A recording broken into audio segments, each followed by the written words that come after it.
ગારિયાધારના JP કોમ્પ્લેક્સમાં દબાણ હટાવવાની કાર્યવાહી ફરી એકવાર ચર્ચામાં છે।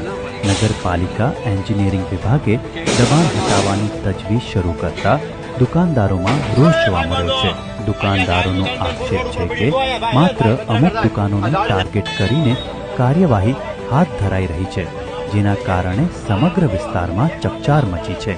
અગાઉથી દબાણ મામલે વિવાદ ચાલી રહ્યો છે અને હવે ફરી ડિમોલેશનની કામગીરી યથાવત રહેશે કે નહીં તે જોવા જેવી બાબત બની છે। ભાવનગર, જીશાન ખૂંટ, ગારિયાધાર।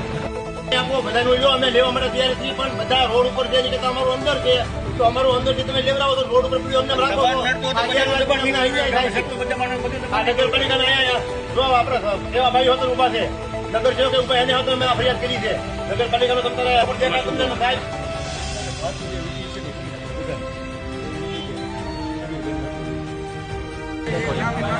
મારું તો તમે અમને આ પછી એવું લાગે કે તમે 20 દીધી કે તમે એક દીધી કામગીરી કરો, તમે તો બધાની કામગીરી કરો।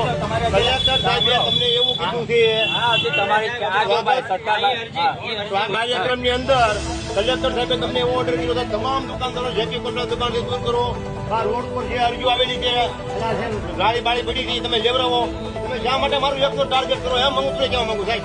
નિયમ બધાને નિયમ સરકાર કાર્ય કરો, તમારા મારી કોઈ લેવા દેવાની કોઈ કાઢી લેવા તમે નિયમ સરકાર કાયદે કાર્યવાહી કરો ને, મારી એકની શા માટે કરો? હું એમ કહું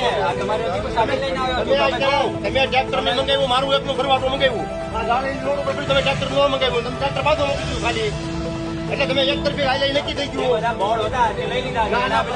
તો આ બધું આજે અમને પડ્યું, હાલો બતાવું તમને આજે ગાડીઓ બધી આડી રોડ ઉપર પડી।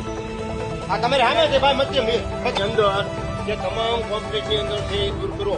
કોમ્પ્લેક્સની અંદર અમારું દોડી ફોડ કે તમે એની કાંઈ કાર્યવાહી કરતા નથી। અમારું ટોયલેટ બાથરૂમ 30 વર્ષથી આ દુકાનદારો બધા હેરાન થાય છે, 30 વર્ષથી દુકાનદારો હેરાન થાય છે। 30 વર્ષથી દુકાનદારોને ટોયલેટ બાથરૂમ હતું એ અત્યારે 2 વર્ષથી તોડ નાખ્યું છે। આ તમામ દુકાનદારોને ઘડિયા ઘડિયા ટોયલેટ બાથરૂમ કરવા બહાર જવું પડે છે, તમે એ કોઈ કાર્યવાહી કરતા નથી કરવામાં બરોબર છે।